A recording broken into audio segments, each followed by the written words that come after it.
नमस्कार दर्शकों, गरुड़ पुराण की इस प्रस्तुति में आपका स्वागत है। दुनिया के किसी भी धर्म में जीव हिंसा या फिर पशु बलि को पाप बताया गया है। धर्म शास्त्रों के अनुसार अगर कोई भी धर्म जीव हिंसा का समर्थन करता है तो वह धर्म कभी भी कल्याणकारी नहीं हो सकता।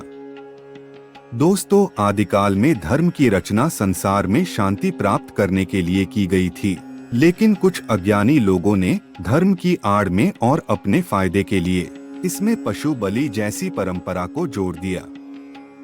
लेकिन अब सवाल ये उठता है कि हिंदू धर्म ग्रंथों में पशु बलि को एक परंपरा के तौर में देखा गया है या फिर हिंदू धर्म ग्रंथों में पशु बलि को एक महापाप बताया गया है।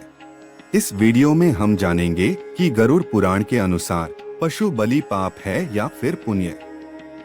तो दर्शकों, वीडियो को पूरा देखिएगा और चैनल को जरूर से सब्सक्राइब कर लीजिए।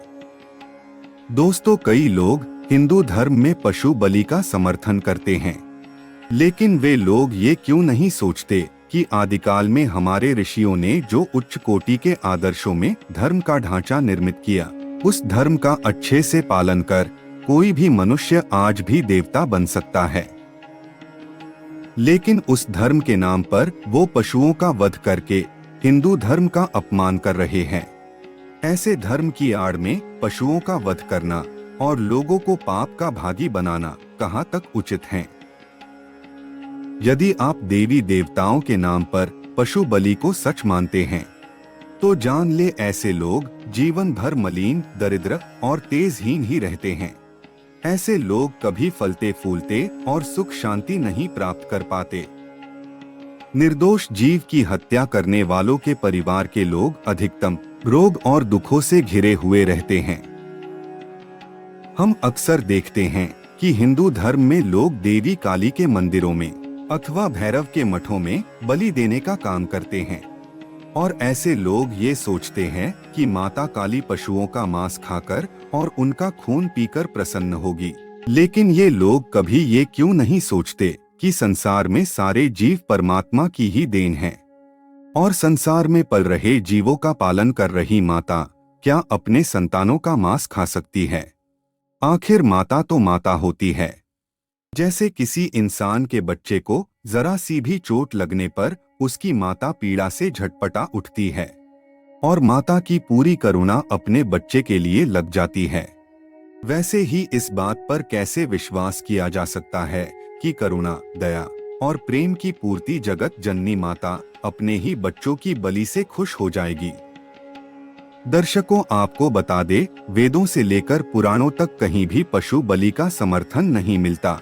हिंदू धर्म ग्रंथों के हिसाब से अगर कोई व्यक्ति देव यज्ञ, पिंड दान या फिर अन्य कल्याणकारी कामों में जीव हिंसा करता है तो सीधा वह नरक जाता है। वहीं देवी देवताओं की आड़ में जो मनुष्य पशुओं की हत्या करता है और अपने साथियों के साथ पशुओं का मांस खाता है, वो उस पशु के शरीर में जितने रोग होते हैं उतने वर्ष तक असिपत्र नामक नरक में जाता है। इसी तरह कोई मनुष्य आत्मा, स्त्री, पुत्र, लक्ष्मी की इच्छा से पशुओं की बलि देता है, वो खुद ही अपना विनाश कर लेता है। वेद में तो इस बात का भी उल्लेख मिलता है कि भगवान ये चाहते हैं कि कोई भी मनुष्य किसी भी जीव को ना मारे। इसी तरह महाभारत के शांति पर्व में पशु हिंसा का निषेध करते हुए बलि देने वालों की निंदा की गई है। श्री कृष्ण कहते हैं, ऐसे में जो मनुष्य किसी भी उद्देश्य से पशुओं की हत्या करता है, ऐसे लोगों को पृथ्वी में सबसे बड़ा महापापी जीव कहा गया है। क्योंकि जानवर तो पशु बुद्धि होने के कारण एक दूसरे को मारकर खाते हैं और जानवर तो अपना पेट भरने के लिए हमारे जैसे खाना भी नहीं बना सकते। लेकिन मानवों में तो करुणा, दया और प्रेम होने के कारण मानव इसीलिए पृथ्वी के दूसरे जीवों से अलग है। फिर अगर हम उन जानवरों के जैसे दूसरे जीवों की हत्या कर उन्हें खाते हैं तो हमारे में और उन जानवरों में क्या अंतर रह जाएगा? इसलिए दर्शकों, अगर आप भी पशु बलि का समर्थन करते हैं तो उसे छोड़ दे, क्योंकि धर्म शास्त्रों में कहीं भी इसका समर्थन नहीं किया गया है।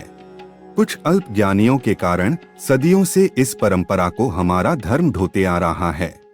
दोस्तों, अगर आपको ये जानकारी पसंद आई हो तो वीडियो लाइक, शेयर और चैनल को सब्सक्राइब जरूर करें।